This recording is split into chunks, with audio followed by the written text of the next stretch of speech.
tell us ili tumalize mapema, and for today it will be me and Honorable Weta, and then you'll also get the list of the members. I wish I had it here. I can read loudly for you. Maybe as we do that, I can get the list of the from Western Kenya, but we also have leaders from other parts of the country, from the coast, and even from northern Kenya, who have joined us today to make some remarks and exchange ideas. So I'll read a statement. After I've read it, then I'll allow or give my brother some time to also make some remarks, and we'll also list for you the members of Parliament and other leaders who are gathered with us here today. Okay, the statement is as follows. We assembled here today as leaders from Western Kenya with a few of our friends from other parts of our country in what we purpose to be a regular meeting of leadership minds. In these meetings, we purpose to compare notes and thoughts on various aspects of our people's lives. We will particularly focus on the unfolding character of governance and of the political economy in the country and its implications for everybody. Without any apologies, we also significantly ask what they mean for our region. Yesterday, the 11th of June 2020, was Budget Day. The Honorable Cabinet Secretary for Finance, Honorable Yatani, gave the financial estimates of the period 2020 to 2021. He gave the way forward for the political economy in the coming days.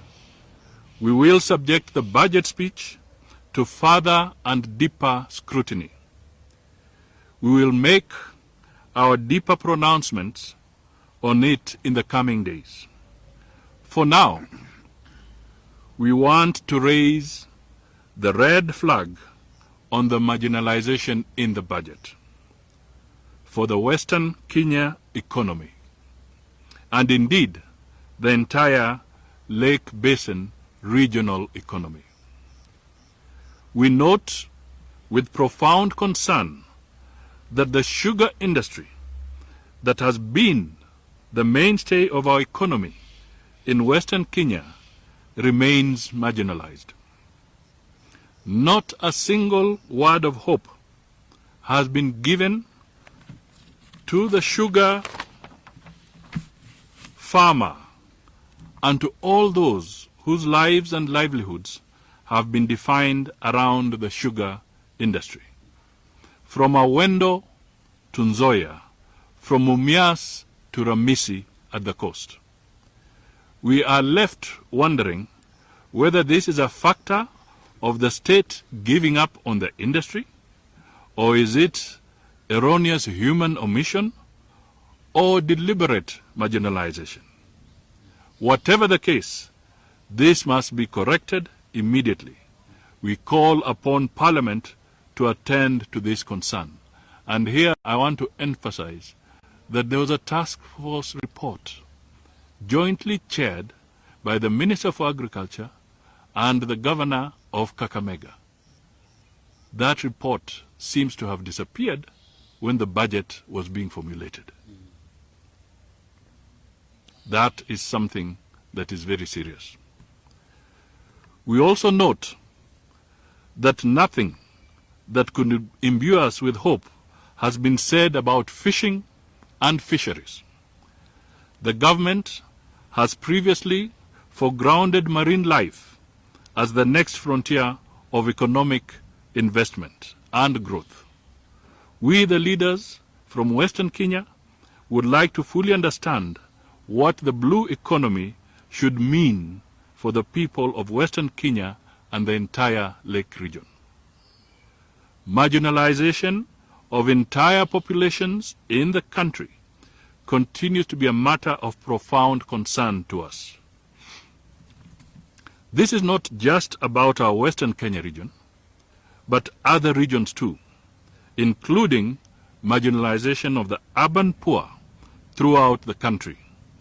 We take note, for example, that while the health sector in the budget has taken a formidable allocation of funds, the mainstay in this budget is focused on the Nairobi metropolitan area. While we appreciate the fact that this is the epicenter of the new coronavirus menace, we also wish to state that the Nairobi metropolitan area is not Kenya. Let all Kenyans benefit from equitable budgetary allocations in all sectors. And on this one, I want you to go and have time to look at the budget and just look at how the level 5 hospitals, where the concentration is, and they have all received the big money, and then compare what has happened to the rest of the country. We also remain concerned about the plight of farmers and pastoralists. In recent years, farmers have had very little to motivate them. We have had serious challenges with farm inputs and with markets for their produce.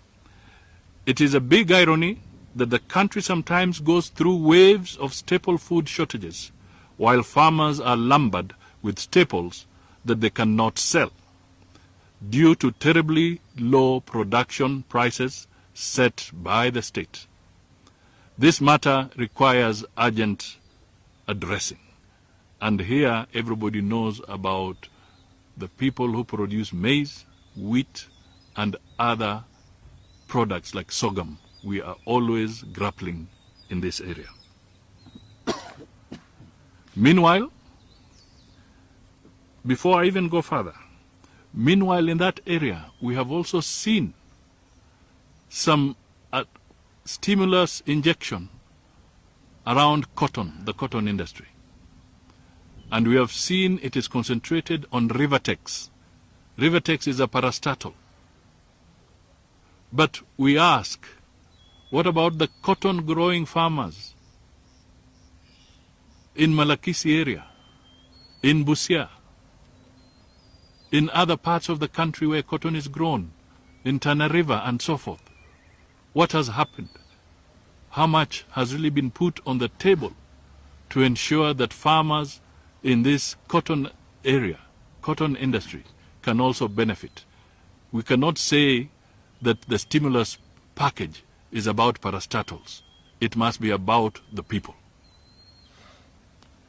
Meanwhile, Uganda remains Kenya's foremost business partner in our region, and indeed one of the foremost globally.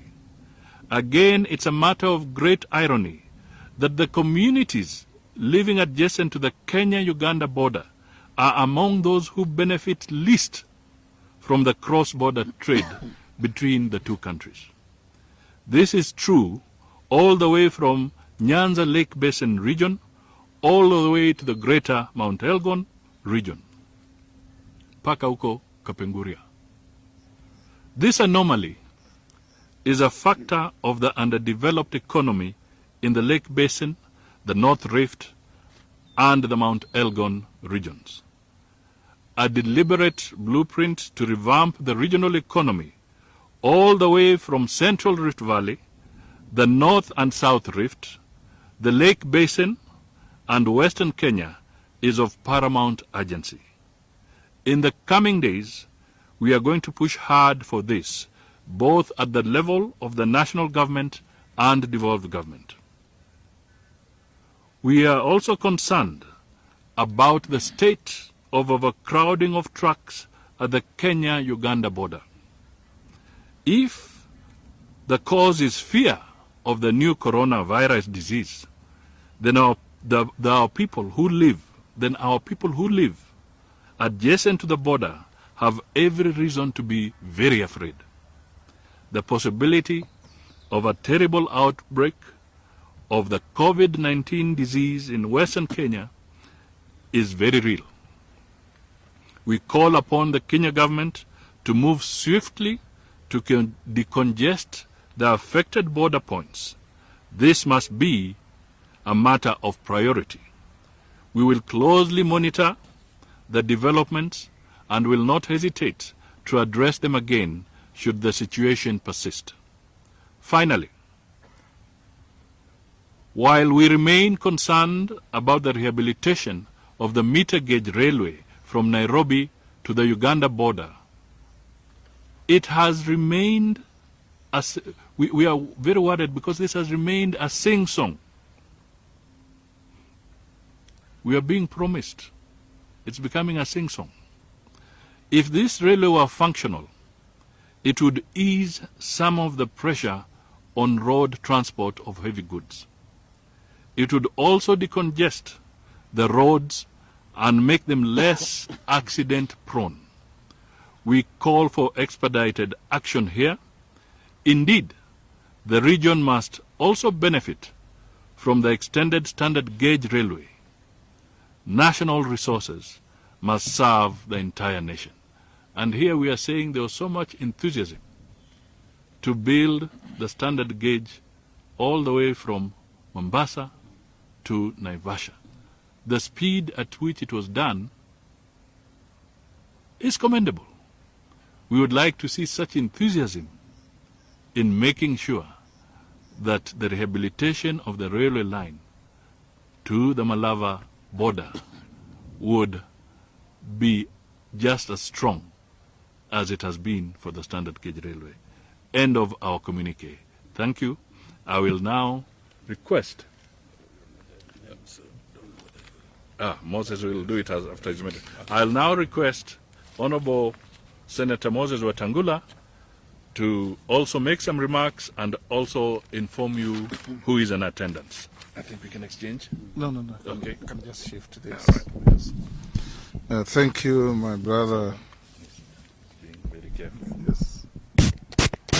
I might put it down. Thank you, my brother Musalia. Meeting here today, we have been as follows. The Honorable Musalia Mudavadi, ANC Party Leader, Honorable Moses Wetang'ula, Fort Kenya Party Leader, Members of Parliament Charles Gimose from Hamisi, Bishop Hamala Lurambi, Honorable Aseka Huisero, Petronila Were, Senator, Dan Wanyama, Webuye West, Justus Murunga Matungu, Injendi Malulu Malava, Janet Nangavo, Women Rep Trans Nzoia, Kagezi Vihiga, Honorable Mabonga Mwambu Bumula, John Waluke Sirisia, Honorable Chris Wamalwa Kimilili, Honorable Washiali Mumiasi East, Honorable Agoi Sabatia, Honorable Bunyasi Nambale, Honorable Tindi Mwale Butere, Honorable Didmus Barasa Kimilili, Honorable Catherine Wambilianga, Bungoma County Women Rep, Ayub Sabula Lugari, Honorable Mboko Milemba Mhaya, Beatrice Atagala Women Rep Vihiga, Ferdinand Wanyonyi Kwanza, Ogu Kaunya Teso North, Honorable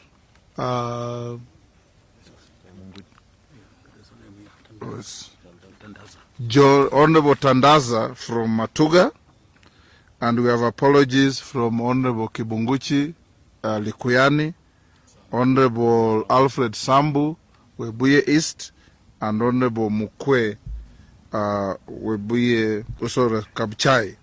That puts it to at least 28 members of parliament from the Western region and our colleague from Matuga.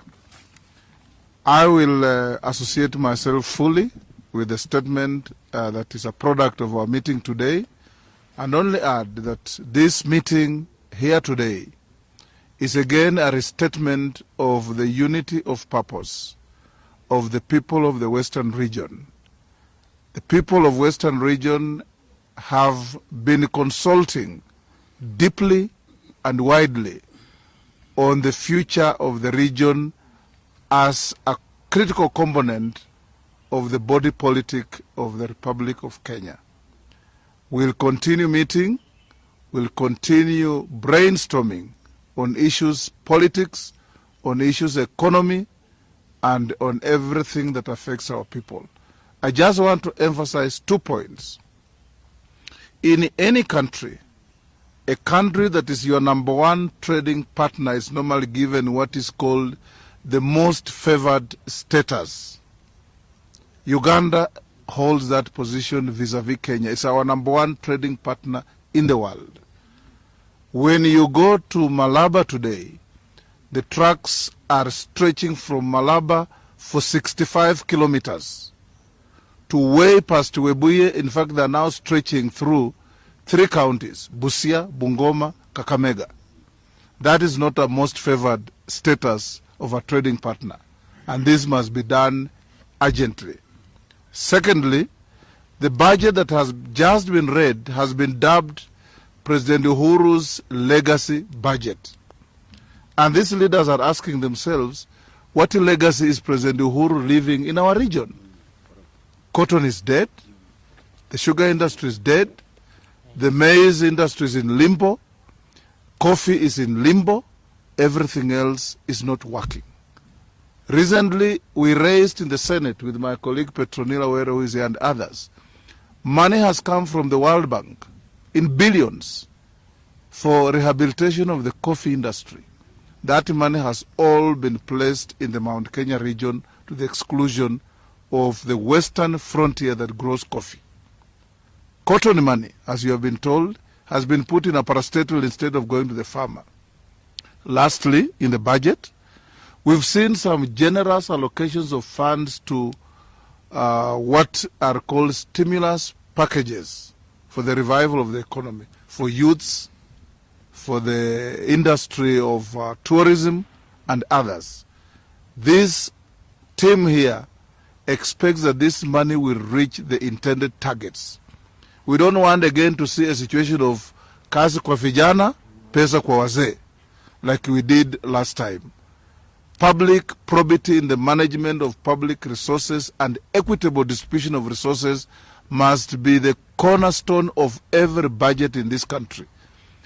Any process of marginalization of whole regions is unacceptable, and as leaders, we are urging our members of the National Assembly, which is the house that appropriates public resources for expenditure, to be eternally vigilant to make sure that exclusion of regions, whether it is the western region or the coastal region or the northern frontier region, is unacceptable to Kenyans as a whole. Thank you. Thank you. Asante sana. Thank you.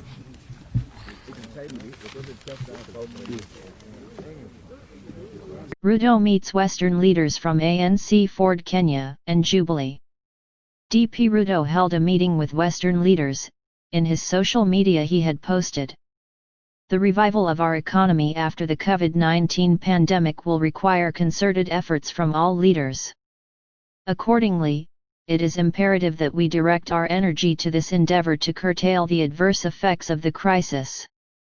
Held fruitful discussions on the development of the country with leaders from Western Kenya who were drawn from Jubilee, ANC, and Ford Kenya parties. As clock ticks towards the 2022 election, the political camps are forming up with Ruto and Raila working on getting Western Bloc at their camp. Western region holds the second position in population but has not been able to consolidate its votes under one basket since the death of second Vice President Michael Kijana.